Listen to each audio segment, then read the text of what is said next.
a little history about the 6.8. It was actually the brainchild of a group of SF troopers that wanted to get a round that was a little bit more lethal than the 5.56 for their AO. Great idea, love the round, have a tremendous amount of respect for the capabilities of this round. So the 6.8 round is obviously a little bit larger than the 5.56 round, but one of the things that has enamored me to the 6.8 is its utility in the field. So the 5.56 is a great round as far as like terminal performance is concerned, but it's going to peter out at a certain range. Depending on the combination of the weapon system, the barrel length, the actual bullet weight itself, you're going to reach a point where it's just going to end as far as how effective it's going to be. Then on the flip side of the coin, you have the 7.62 round. Great round, incredibly lethal round. The problem is that now you're giving up mobility, you're gaining weight. The close-in stuff is difficult.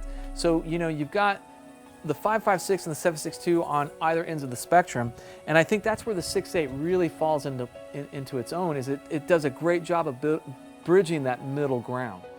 So what L.W.R.C. did was they started with the round and they built the gun around it, and they started with the magazine because that was the key. Right? We had very few reliable magazines that were chambered for the 6.8 round. So as soon as they came up with this thing, it was a game changer. All right, a game changer in the big way. The next thing that they did was, again, they built the rifle around the round. And this is one of their 6.8 rifles that is designed to feed that new 6.8 magazine. A great rifle. The ability for you to reach out and touch people with this rifle, yet still have the maneuverability, is impressive. We do a mid-range rifle class, which pushes the 5.56, the standard, GI issued M4, from 0 to 500 meters. And we've had a guy come through. I've had one guy come through with a Reaper, and I've had several guys come through with OBRs. They do really good from the prone position, but the kneeling and the standing that they have to shoot in that class, the guns are too heavy. So they can't stabilize the weapon long enough to make those critical shots. But this thing, in the lighter platform, crushes it. This has been the best performing round in that mid-range class. The gun is light enough to where they can still hold it and stabilize the round for that precision shot that's required from a standing and kneeling position.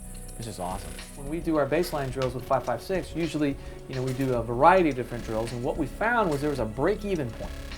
So at the inside of the 25-yard lines, my split times with the 5.56 guns were typically faster than the 6.8 guns. But as soon as I got to the 25-yard line, and certainly beyond the 25-yard line, the splits between 5.56 and 6.8 started to even out. So then I was faced with, well, if my splits are going to be the same, but I have increased terminal performance, increased range, increased lethality with the 6.8, wouldn't I be better suited firing that 6.8 round? And the answer is yes. I've had a L.W.R.C. 6.8 rifle now for a long time, 12-inch guns, my go-to gun for just about anything that I really want to mess up.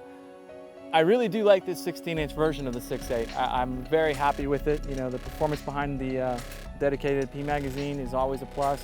So I think people are really going to like this new 6.8 rifle. This is going to be a definite player in the industry.